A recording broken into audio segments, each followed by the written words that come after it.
Hello, hello. This is the 86th Test from the Future, an experimental podcast from the year 2222, which we are sending from our present to yours. My name is Dirk. And my name is Simon.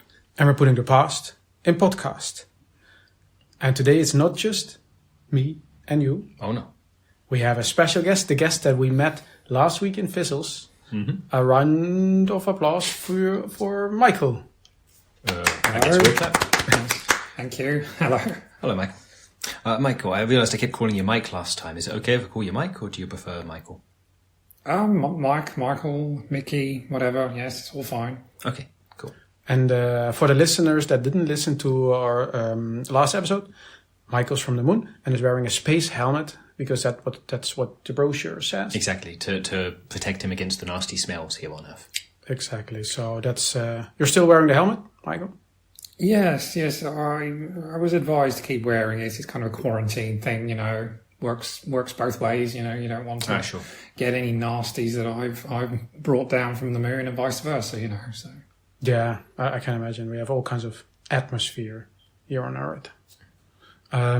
But we invited you to talk about your invention. But before we get to this, we have to talk about one particular thing in particular, and that's your full name. Can you maybe reveal to our listeners what your full name is? Yes, it's Michael Lasagna. Well, now that was a nice moment last week. You know, we ended the episode, and just as we did, you looked at us and you said, "Hey, well, that's my name." Yeah, because we mentioned to our listeners what we always do is email us at michaellasagna5, and then we stopped, and then you were like, "Did you just mention my name?" Well, it's quite an unusual name. Well, certainly if you're not in Italy. And when you mentioned it last week, I was like, why did they mention an email address from my great Several steps. grandfather? Yes, it's quite a talking point, isn't it?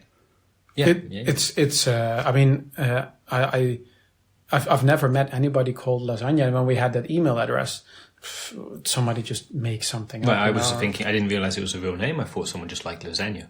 Yeah, or like 5 lasagnas or so. And also, I don't know how email addresses really were meant to be. You know, everybody in our time just has a unique ID. Like in the past, email addresses, I don't know, Michael Lasagna 5 doesn't make any sense either. Do you have a number as well? Yes, I'm the 19th. Whoa. So you're actually the 19th Michael Lasagna. Mm-hmm. Yes. It goes back quite a long way. Can you trace like all the generations? Yes, it's all documented. Yes, we have a little joke in our family. Our family has many layers. Impressive. But no, it's all documented. So number 5, I can't really say off the top of my head, but yes, I'd say that's about 200 years ago. That does fit. That does line up. Did you hear him saying my family has many layers? Mm-hmm. It's the family joke, I guess. Yeah. The lasagnas. Yeah. So okay, but is it just basically you name your child the same and then you automatically get a number, or how does it work? Well, I don't really know about how it all started. Obviously, I can only speak to my own, past few generations. But we've all been Michaels, even the girls, strangely. Okay. I was going to ask if maybe it became Michelle Lasagna, but Michael the whole way, yeah? No, I think it maybe started as a bet, and then it just continued as a family tradition. So, yes, everyone's Michael. It gets very confusing at Christmas, let me tell you. Yeah, I can imagine. I can imagine. So I hope you don't get Secret Santa. Huh? No, it wouldn't be much of a secret either, would it? No. So I just realised I've been a bit of a rude host. Michael, would you like a drink? Yes. I'm not quite sure how I'm going to drink it, but I'll figure that out. Sure. But anything in particular, or what would you like? What do you have? Sure. You've got so water, beer, coconut milk, absinthe, coconut milk with absinthe, coconut tea with absinthe, absinthe beer. Anything of that sounds good? Anything with absinthe Yes. Right. Okay, yeah, sure. Well, I've got here, you'll like this. It's absinthe with absinthe. It comes in a glass though, so... Yes, well, I'm not going to drink it anyway, so, you know. Sure. Yeah, okay, yeah. Here, Fair enough. Here you go. It looks nice, yeah? It's extra green. It's nice. It's like you're being polite offering him a drink. He's being polite accepting the drink, although not having the intention to actually drink it. I like it. Yes, well, I'll figure it out. Sure. There is a vent round the back that I might just be able to get some vapors through. Smart. Mm-hmm. Yeah, Smart. And then with absinthe, that actually makes sense. it does. Okay, but Michael, then maybe we briefly touched upon your invention last week. I think for the people who didn't listen to last week's episode or just didn't understand any of it, maybe you explain again, or maybe in a bit more detail, what's going on.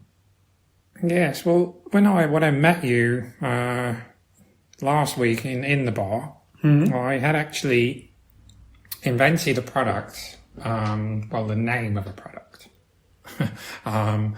which was Lunar Eclipse, you see. Yeah, I like Lunar Eclipse. Because I have a company called Lunar. See, the AR is augmented reality, of course.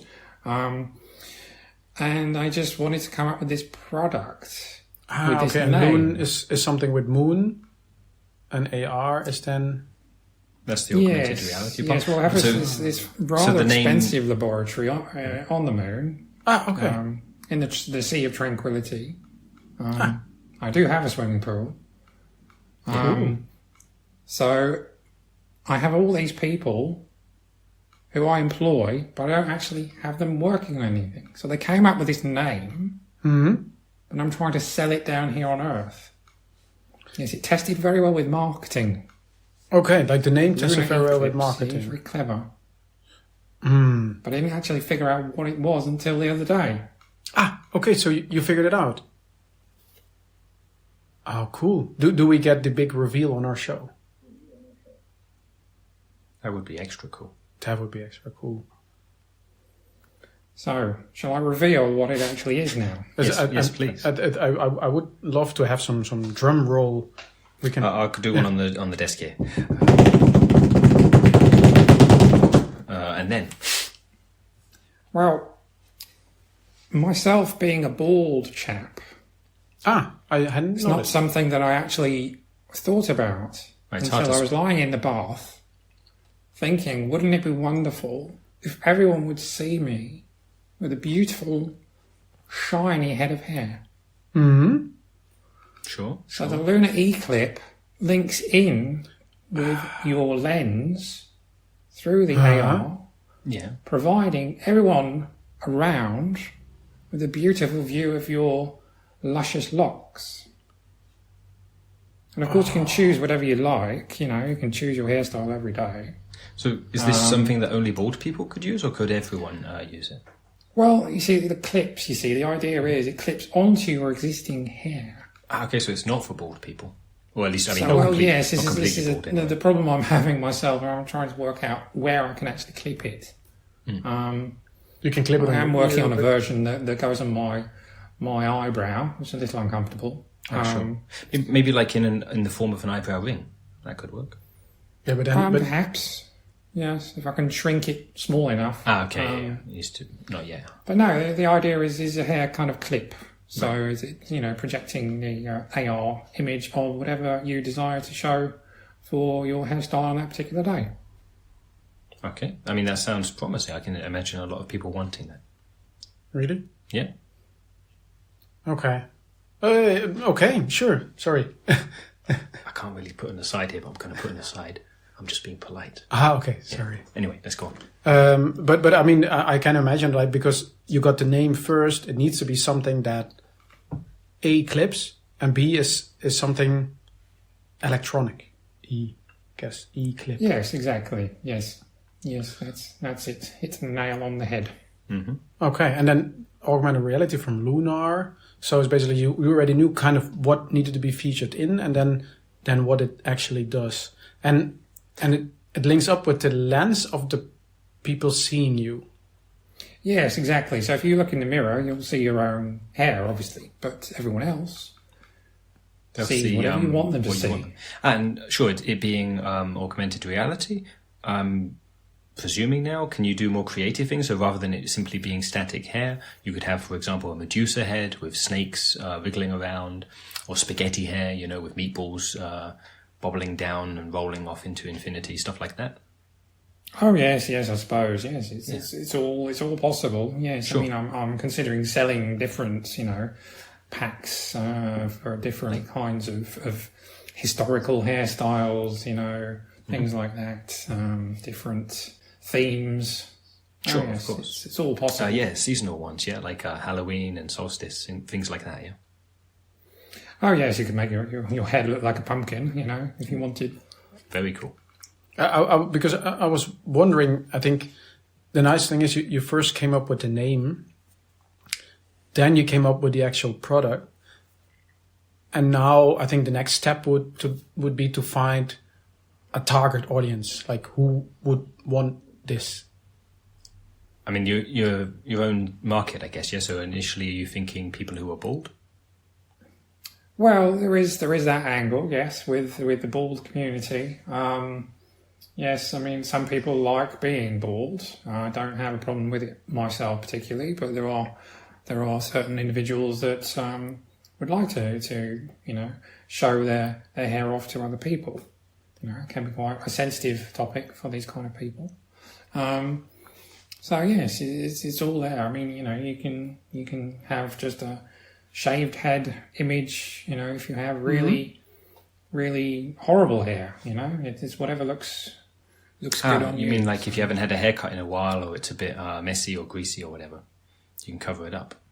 Yes. Now I'm thinking I will get some pushback from the shampoo companies. I mean, there's the smell angle. There's a smell angle there, yeah. Like, will the e-clip be able to mask the smell?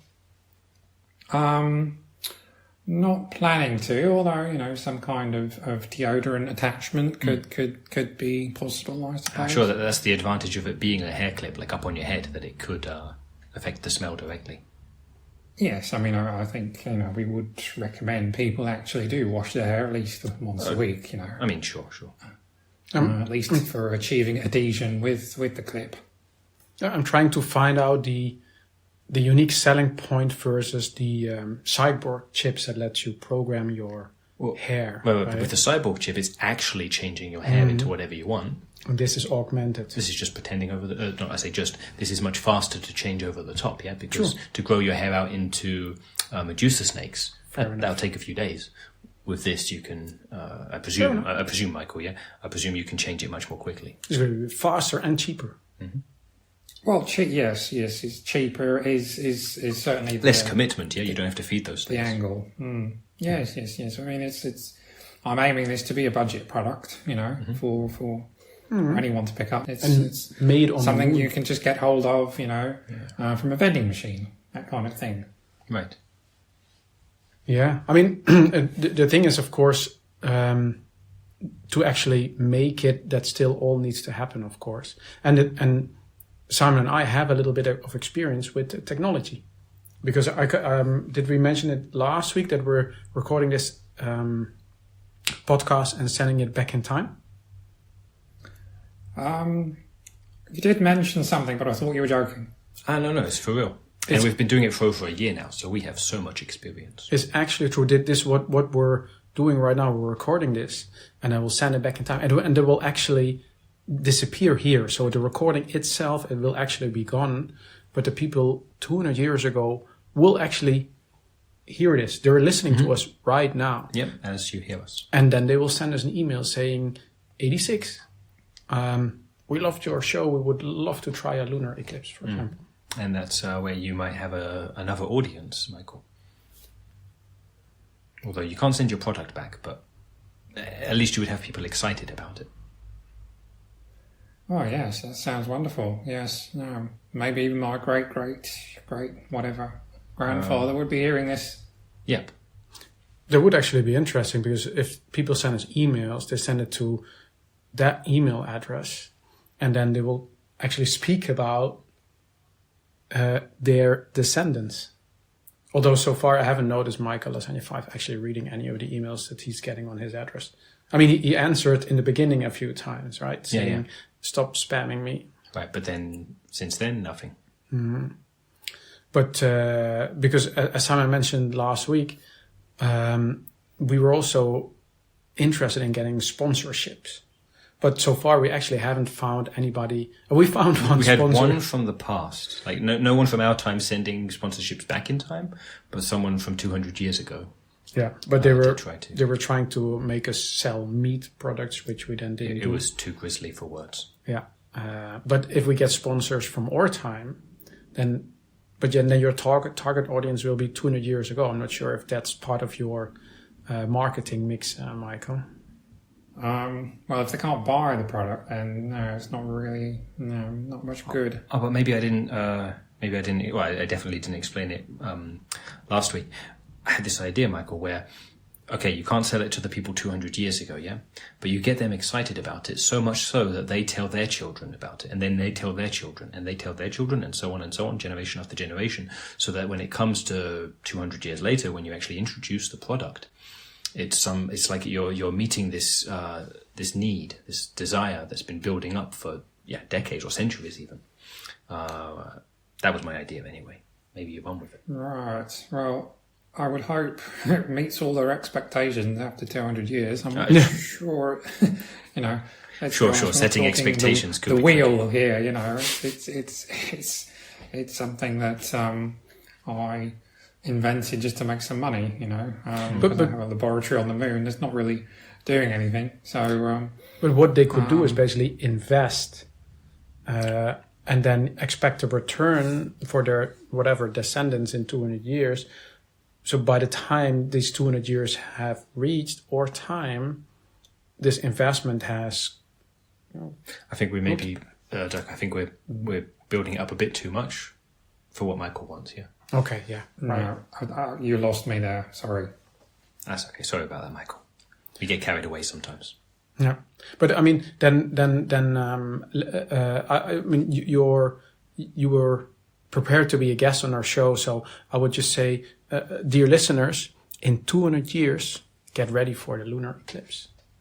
They're going to change your hair. They'll be pretty all right. They're going to change your hair and they're going to change your life. Could I send a message, perhaps, back to my own relative? Oh, wait.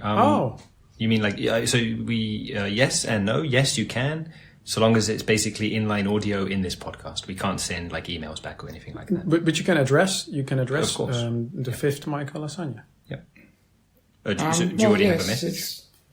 It's something very simple, something that has been kind of passed down through the family. An incident probably was around 200 years ago.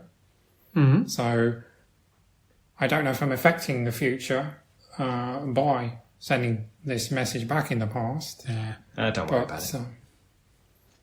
It was very simple. The message I just want to say is, don't open the marmalade.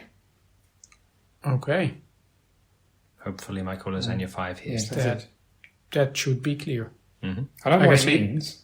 I guess he will know what. But apparently, something happened with marmalade. Sure. Okay, don't open the marmalade. That's actually pretty clear. No explanation necessary. Mm. And don't worry about affecting time. We've been saying all kinds of nonsense. Exactly, nothing's changed for us, so it's all exactly. good. We're still here. We're fine. We didn't see one additional on our bank account. Yeah, it would have been nice. It would have been nice as one. And all we got is emails. Mm. So why is my hand fading away? No, joking. Just must be like some grease on your visor or something, it's all good. Oh man, you got me there. Okay, don't scare me. I almost dropped my absinthe there. Oh, yeah. Same here. Okay. I think this was really nice. I don't have any further questions on lunar eclipse, but I'm sure I'll have a bunch more once it's actually made. You have any questions? You have any questions to us, Michael? Or anything you'd like to say? Would you like to invest? Actually, yes. Me too. I Yes. would like to. As a thank you gesture, and also because we gave you absinthe and you couldn't drink it, I will invest totally. We'll work out the details here after the show. Exactly. Well, let's drink to that. Yeah, that's yes. well. So Done again. Okay. We've spoken about Michael Lasagna 19 a whole lot. And now I'm going to mention michaellasagna5 at gmail.com once more, because folk in the past listening to this podcast, please write to us to let us know that this test got back to you by sending an email there. So michaellasagna5 at gmail.com with the number 86 in the subject. And any questions you have for us, or Michael Lasagna 19.